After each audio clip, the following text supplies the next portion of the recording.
बिहार की राजनीति में इन दिनों एक नाम बहुत तेजी से सुर्खियों में है, वो है निशांत कुमार का। मुख्यमंत्री नीतीश कुमार के इकलौते बेटे निशांत अब तक राजनीति से काफी दूरी बनाए रखते थे, लेकिन अब उनकी एंट्री की चर्चा जोरों पर है। कहा जा रहा है कि वो जल्द ही न सिर्फ जदयू में शामिल होंगे, बल्कि नीतीश कुमार के राज्यसभा जाने के बाद निशांत को बिहार में डिप्टी सीएम भी बनाया जा सकता है। ये खबर बिहार की सियासत में बड़ा बदलाव ला सकती है। आइए जानते हैं निशांत कुमार कौन है, उनकी पढ़ाई, जिंदगी, संपत्ति और राजनीति में आने की पूरी कहानी क्या है।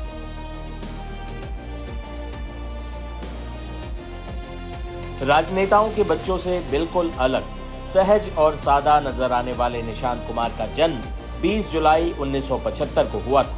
वो नीतीश कुमार और उनकी पत्नी मंजू सिन्हा के इकलौते बेटे हैं। मंजू सिन्हा एक स्कूल में शिक्षिका थीं, लेकिन 2007 में उनका निधन हो गया। मां के जाने के बाद निशांत ने काफी लो प्रोफाइल रहकर अपनी जिंदगी गुजारी। उनकी शुरुआती पढ़ाई पटना के सेंट कैरन स्कूल में हुई। बाद में वो मसूरी के मानव भारती इंटरनेशनल स्कूल में पढ़े।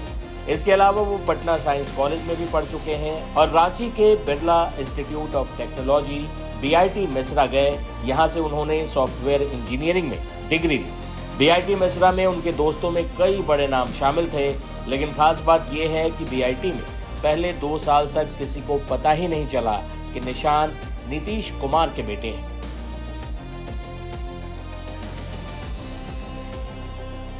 बता दें कि निशांत अब तक अविवाहित हैं। वो करीब 50 साल के हो चुके हैं। बेहद सादगी से अपना जीवन जीते हैं, आध्यात्मिक झुकाव रखते हैं, रोजाना योग, ध्यान और पूजा पाठ में समय बिताते हैं। निशांत तामझाम, राजनीतिक रैलियों और भीड़ से परहेज करते हैं। पिता नीतीश के साथ उनका रिश्ता बहुत करीबी है। खास मौकों पर बच्चे की तरह पिता से लिपट जाते हैं। अब तक निशांत ने सार्वजनिक तौर पर सक्रिय राजनीति से दूरी बना रखी थी, लेकिन पिछले साल विधानसभा चुनाव और नीतीश कुमार के शपथ ग्रहण के समय वो काफी सक्रिय दिखे। अब नीतीश कुमार के राज्यसभा का नामांकन भरने के बाद ये लगभग तय हो गया है कि निशांत कुमार की न सिर्फ राजनीति में एंट्री होगी, बल्कि उन्हें बिहार का उप मुख्यमंत्री भी बनाया जा सकता है। वही पार्टी की जिम्मेदारी भी निशांत के कंधों पर आ सकती है। मीडिया रिपोर्ट्स के अनुसार निशांत कुमार की चल अचल संपत्ति 3.61 करोड़ रुपए बताई गई है।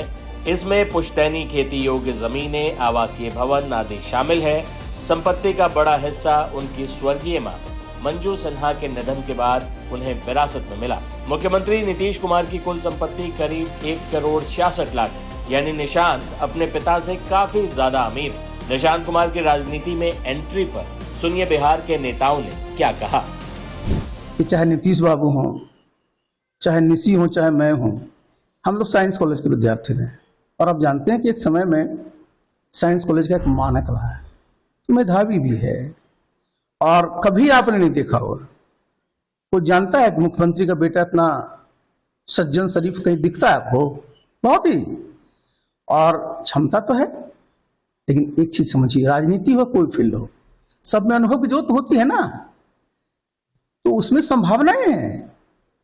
और निश्चित रूप से इस बात को मैं बिल्कुल समझिए कि मैं इसका पक्षधर हूं कि संभावनाएं हैं।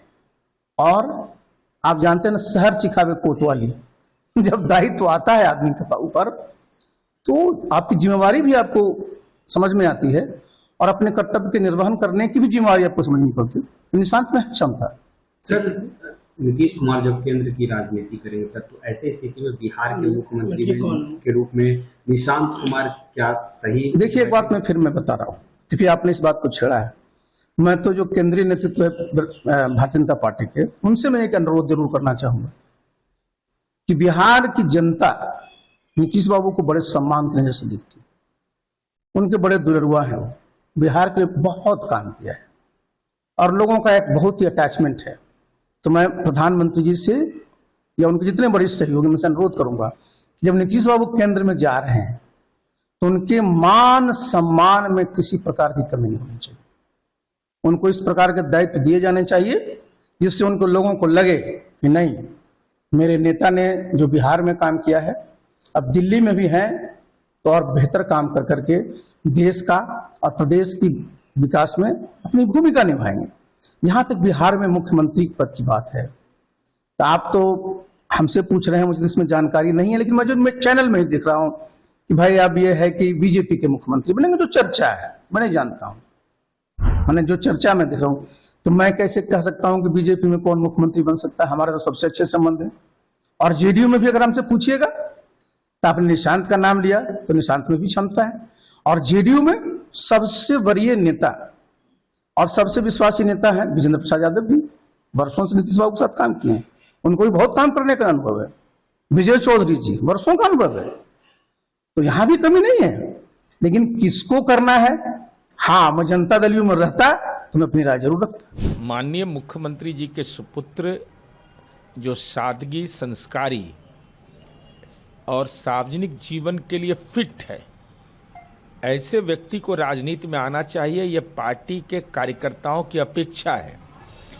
साथ ही माननीय मंत्रीगण ने इस बात को सार्वजनिक किया है कि उनको सक्रिय राजनीति में आना है। माननीय विजय चौधरी जी, माननीय श्रवण कुमार जी, हमारी पार्टी के राष्ट्रीय कार्यकारी अध्यक्ष संजय झा जी ने पहले कहा है, ललन बाबू ने, केंद्रीय मंत्री ने पहले कहा है। तो हमारी तो उम्मीद है, और ऐसे लोग नहीं आएंगे जो बीआईटी मेसरा से पास आउट है, सेंट्रल स्कूल में पढ़ा है, सौम्य है, संस्कारी है, सीधा सपाटा स्वभाव है, तो ऐसे लोग को तो राजनीति में आना ही चाहिए। लेकिन कहा यह भी जा रहा है कि सक्रिय राजनीति के साथ साथ अब तो राज्यसभा की सीट भी जो खाली है, कहा जा रहा है कि तो क्यों नहीं आएगा। मतलब नीतीश कुमार जी की पार्टी है, नीतीश कुमार जी ने अपने बेटे को संस्कार दिया है। अभी तो पार्टी का शीर्ष नेतृत्व तय करेगा कौन राज्यसभा जाएगा, लेकिन पात्रता पर कोई सवाल खड़ा कर सकता है क्या? कोई मुकदमा है, कोई आर्थिक भ्रष्टाचार का आरोप है, कहीं मुख्यमंत्री बनने के नाम के बेटे के नाम पर अहंकार है? कहीं नहीं है। तो ऐसे लोग तो सार्वजनिक जीवन में आना ही चाहिए। जीरो हमने इन्वेंट किया, हमने बताया दुनिया को, जहां योग है वहां रोग नहीं। सबसे पुरानी सभ्यता है हमारी। गुलामी से तो और देश भी लड़े भाई, पर आजादी के लिए अहिंसा का रास्ता बस हमारा था। अपने पसीने से जमीन सींचता किसान और घर में घुसकर मारने वाले जवान, बस इसी मिट्टी ने जने। इसके हाथ ने जब थामा जज्बा तो इतिहास रचे। कदम बढ़ाए तो चांद का वो हिस्सा चूमा भाई, जहां कोई कभी नहीं पहुंचा।